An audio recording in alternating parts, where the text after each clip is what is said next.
اعوذ باللہ من الشیطان اللعین الرجیم بسم اللہ الرحمن الرحیم الحمدللہ رب العالمین الصلاة والسلام علی اشرف الانبیاء والمرسلین وعلی خاتم النبیین وعلی اہل بیتہ الطیبین الطاہرین ولعنت اللہ علی اعدائہم اجمعین۔ گفتگو ہے صلح امام حسن پر کہ وہ کیا علت ہے، کیا وجہ ہے اور کیا سبب ہے کہ جس کی بنیاد پر امام حسن علیہ السلام نے معاویہ ابن ابی سفیان سے صلح کی۔ بعض گروہ کی جانب سے یہ شبہ وارد ہوتا ہے کہ امام حسن نے اس وجہ سے مصالحت کی تھی کیونکہ وہ معاویہ ابن ابی سفیان کو اس منصب کا یا اس حکومت کا زیادہ حقدار سمجھتے تھے، جبکہ ایسا نہیں ہے۔ علماء اہل تشیع اور علماء اہل تسنن اس بات پر متفق ہیں کہ امام حسن نے جس وجہ سے صلح کی تھی وہ وجہ یہ تھی کہ امام حسن یہ نہیں چاہتے تھے کہ مسلمانوں کا خون بہے، ان کی حرمت پامال ہو اور ان کے مال و اسباب کو لوٹا جائے، نہ یہ سبب کہ امام حسن معاویہ ابن ابی سفیان کو اس حکومت کا زیادہ حقدار سمجھتے تھے۔ اس لیے کہ مصالحت ہوتی ہی وہاں پر ہے کہ جب دو گروہ کہ جو ایک دوسرے کے مخالف ہوں، ان کے نظریات ایک دوسرے سے مختلف ہوں اور کسی وجہ سے کسی سبب سے ایک بات پہ وہ متفق ہو جائیں اور جنگ بند کر دیں، کہ جسے آج کی زبان میں سیز فائر کہا جاتا ہے۔ جیسے صلح حدیبیہ کے موقع پہ رسول خدا نے جنگ بندی کی اور مکے کو ان کی تحویل میں دے دیا جو پہلے سے ہی ان کے پاس تھا، اور خانہ کعبہ بھی انہی کے پاس رہا۔ تو کیا رسول خدا کا نظریہ اور ان کا عقیدہ یہ تھا کہ وہ یہ سمجھتے تھے کہ کفار و مشرکین مکہ زیادہ حقدار ہیں کہ شہر مکہ ان کی تحویل میں رہے اور خانہ کعبہ کی چابیاں ان کے حوالے رہیں؟ ایسا ہرگز نہیں۔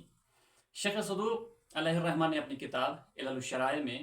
باب نمبر 159 جو کہ مکتبہ حیدریہ نجف اشرف سے چھپی ہوئی ہے، دو حدیث بیان کرتے ہیں۔ پہلی حدیث جس کے راوی ہیں صدیر، وہ کہتے ہیں کہ میں امام محمد باقر کی خدمت میں حاضر ہوا اپنے بیٹے کے ساتھ، اور امام محمد باقر علیہ السلام مجھ سے فرماتے ہیں، کہتے ہیں یا صدیر اذکر لنا امرک الذی انت علیہ فإن کان فیہ اغراق کففناک عنہ وإن کان مقصرا ارشدناک۔ کہا کہ تم اپنا نظریہ اپنا عقیدہ بیان کرو، اگر اس میں غلو ہوا تو میں تمہیں روک دوں گا، اور اگر اس میں تقصیر ہوئی، کمی ہوئی تو میں تمہیں بیان کروں گا، تمہاری ہدایت کروں گا۔ جب وہ بیان کرنے لگے تو امام محمد باقر نے ان کو روکا اور کہا کہ میں خود بیان کرتا ہوں۔ کہا سنو، رسول خدا نے جو علم امیر المومنین علی ابن ابی طالب کے پاس رکھا، جس نے اس کا اقرار کیا وہ مومن ہوا، اور جس نے انکار کیا وہ کافر ہوا۔ کہا پھر ویسے ہی مرحلہ امام حسن کا ہے؟ تو صدیر کہتے ہیں کہ مولا یہ کیسے ممکن ہے؟ اس لیے کہ امام حسن نے تو مصالحت کر لی اور جو کچھ ان کے پاس تھا وہ معاویہ کے حوالے کر دیا، تو جو منزلت امیر المومنین کی تھی وہ منزلت امام حسن کی کیسے ہے؟ امام محمد باقر نے ان سے کہا کہ خاموش ہو جاؤ۔ وہ یعنی امام حسن خوب جانتے تھے کہ انہیں کیا کرنا ہے، اللہ نے انہیں علم عطا کیا تھا اور وہ جانتے تھے کہ وہ جو کام کر رہے ہیں اس میں مصلحت ہے، اس لیے کہ اگر امام حسن صلح نہ کرتے تو ایک عظیم سانحہ واقع ہوتا۔ دوسری حدیث میں بیان کرتے ہیں جس کے راوی ہیں ابو سعید، وہ خود امام حسن کے پاس آتے ہیں اور تنزیہ لہجے میں ان سے کہتے ہیں کہ آپ نے تو معاویہ سے مصالحت کر لی، جبکہ مولا آپ خوب جانتے ہیں کہ یہ حکومت، یہ منصب، یہ آپ کا حق تھا، اور رہی بات معاویہ کی تو وہ تو اس زمانے کا فاسق و فاجر انسان ہے، ایک باغی ہے، آپ نے کیسے اسے مصالحت کر لی؟ تو امام حسن ان سے کہتے ہیں کہ کیا میں اس عالم پہ اللہ کی طرف سے حجت نہیں ہوں؟ کیا میں اپنے بابا کے بعد تم لوگوں کا امام نہیں ہوں؟ کیا میں وہ نہیں ہوں کہ جس کے متعلق اور جس کے بھائی کے متعلق رسول خدا نے ارشاد فرمایا کہ میرے یہ دو بیٹے امام ہیں، چاہے وہ قیام میں ہوں چاہے وہ سکوت کریں؟ کہا کہ مولا بے شک ایسا ہی ہے۔ کہا کہ جب میں تمہارا امام ہوں اور اللہ کی طرف سے تم پر حجت ہوں تو پھر کیا فرق پڑتا ہے کہ چاہے میں قیام کروں چاہے میں سکوت کروں؟ اس لیے کہ میرے قیام میں بھی مصلحت ہے، میرے سکوت میں بھی مصلحت ہے۔ اگر میں قیام کروں تب بھی میں تمہارا امام ہوں، تم پر حجت ہوں، اگر سکوت کروں تب بھی تم پر حجت ہوں۔ کہا کہ سنو، میری مصالحت معاویہ سے ویسی ہی ہے کہ جیسے رسول خدا کی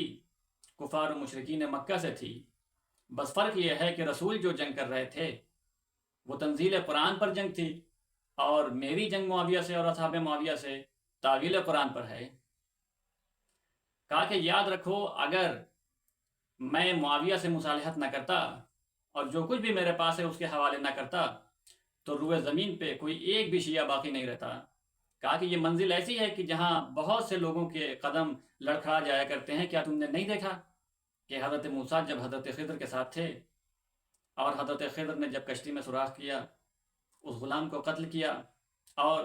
قیام جدار کا جو واقعہ ہے، کہا اس پہ جناب موسیٰ کو حیرت ہوئی، وہ ان سے راضی نہیں تھے، لیکن جب انہیں پتہ چلا کہ ان کے ہر فعل میں مصلحت تھی تو وہ ان سے راضی ہو گئے۔ ویسے ہی میں اس وقت کا امام ہوں، میرا کوئی بھی فعل مصلحت سے خالی نہیں ہو سکتا۔ کہا اگر میں یہ سب کچھ اس کے حوالے نہ کرتا، مصالحت نہ کرتا، تو روئے زمین پہ کوئی ایک بھی شیعہ باقی نہ رہتا۔ امام ذہبی اہل سنت کے بہت بڑے عالم دین، اپنی کتاب سیر اعلام النبلاء میں جلد نمبر 3 صفحہ نمبر 271، جو کہ مؤسسۃ الرسالہ میں چھپی ہوئی ہے، طبع ثالثہ 1405 ہجری، اور اس کی تحقیق حسین اسد نے کی ہے، وہ نقل کرتے ہیں کہ جب مصالحت ہوئی اور معاویہ کوفے آیا تو لوگ اس کے ارد گرد جمع ہو گئے۔ عمرو بن عاص نے کہا کہ امام حسن کی منزلت اور ان کا مرتبہ بہت زیادہ ہے رسول خدا سے قرابت داری کی وجہ سے، تم ان سے کہو کہ وہ ممبر پہ جائیں اور جانے کے بعد خطبہ دیں۔ اس کا گمان یہ تھا کہ امام حسن شاید خطبہ نہ دے پائیں، اس لیے کہ ان کی عمر اتنی زیادہ نہیں ہے، تجربہ نہیں ہے ان کو، اور وہ جنگ سے بھی تھکے ہوئے ہیں، لوگ ان کے مخالف ہیں۔ معاویہ نے پہلے سختی سے منع کیا، لیکن جب اصرار بڑھا تو اس نے اجازت دے دی۔ امام حسن ممبر پہ گئے، خدا کی حمد و ثنا کی، اور خطبے کے دوران کہا کہ اس روئے زمین پر اگر تم تلاش کرو گے تو میرے اور میرے بھائی حسین کے علاوہ تمہیں کوئی بھی ایسا نہیں ملے گا کہ جس کے نانا اور جس کے جد رسول خدا ہوں۔ اور خطبے کے بعد ایک آیت پڑھی، کہا کہ وَإِنْ أَدْرِي لَعَلَّهُ فِتْنَةٌ لَكُمْ وَمَتَاعٌ إِلَىٰ حِينٍ۔ کہا کہ یہ جو پروردگار عالم مجرم کو مہلت دے رہا ہے، فتنہ کرنے پہ جو مہلت دے رہا ہے،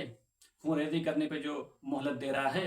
لوگوں کا مال و اسباب لوٹنے پر جو مہلت دے رہا ہے، شاید یہ مجرم کے لیے ایک آزمائش ہے۔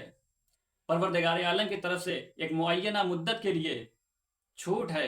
کہ جو اس مجرم کو پروردگار عالم کی جانب سے مل رہی ہے، اور یہ جو آسائش زیست اسے مہیا ہے یہ ایک معین مدت کے لیے ہے۔ اور اس آیت کی تلاوت کرنے کے بعد اشارہ کیا معاویہ کی طرف۔ جب معاویہ نے یہ دیکھا تو وہ ممبر پہ گیا، اور جانے کے بعد نہ بسم اللہ کہا، نہ خدا کی حمد و ثنا کی، اور امام حسن کے متعلق فحش کلمات استعمال کرنے لگا، انہیں گالیاں دینے لگا، انہیں برا بھلا کہنے لگا۔ اور اس کے بعد جب ممبر سے نیچے آیا تو امام حسن سے کہتا ہے کہ ما اردت بقولک فتنۃ لکم ومتاع۔ کہا کہ اس آیت سے آپ کی کیا مراد تھی؟ تو امام حسن نے جواب دیا کہ میری مراد وہی ہے کہ جو ارادہ پروردگار عالم ہے۔ ابن حبان اپنی کتاب الثقات میں جلد نمبر 2 صفحہ نمبر 305، یہ جو دائرۃ المعارف العثمانیہ حیدرآباد دکن کی چھپی ہوئی ہے، طبع اولیٰ ہے 1393 ہجری، ابو حاتم سے نقل کرتے ہیں کہ جب امیر المومنین کی شہادت ہوئی تو ولی امام حسن بنے، اور امام حسن کوفے کے امور کو سنبھال رہے تھے اور عراق ان کے حوالے تھا۔ اور اس کے بعد معاویہ شام میں اس نے قبضہ کر لیا تمام علاقوں پہ، جس میں آج کے شام کا علاقہ ہے، اردن کا علاقہ ہے، فلسطین کا علاقہ ہے، اور یہ امور ایسے ہی چلتے رہے یہاں تک کہ 41 ہجری آ گئی۔ اس سال معاویہ نے ایک چال چلی اور امام حسن پر جنگ مسلط کر دی، اور اس کے نتیجے میں امام حسن کے پاس جو کچھ بھی تھا وہ معاویہ کے حوالے کر دیا۔ اور اس کی علت ابو حاتم بیان کرتے ہیں کہ اس کی علت یہ تھی کہ امام حسن یہ نہیں چاہتے تھے کہ مسلمانوں کا خون بہے، ان کی خون ریزی ہو، اور ان کے مال و اسباب کو لوٹا جائے۔ تو امام حسن کا نظریہ اور عقیدہ معاویہ ابن ابی سفیان کے متعلق یہ ہرگز نہیں تھا کہ وہ معاویہ ابن ابی سفیان کو اس حکومت کا زیادہ حقدار سمجھتے تھے، بلکہ امام حسن کا نظریہ معاویہ ابن ابی سفیان کے متعلق یہ تھا کہ امام حسن اسے مسلمانوں کا خون بہانے والا سمجھتے تھے، ان کے مال و اسباب کو لوٹنے والا سمجھتے تھے، اور ان کی حرمت کو پامال کرنے والا سمجھتے تھے۔ وآخر الدعوانا ان الحمد للہ رب العالمین۔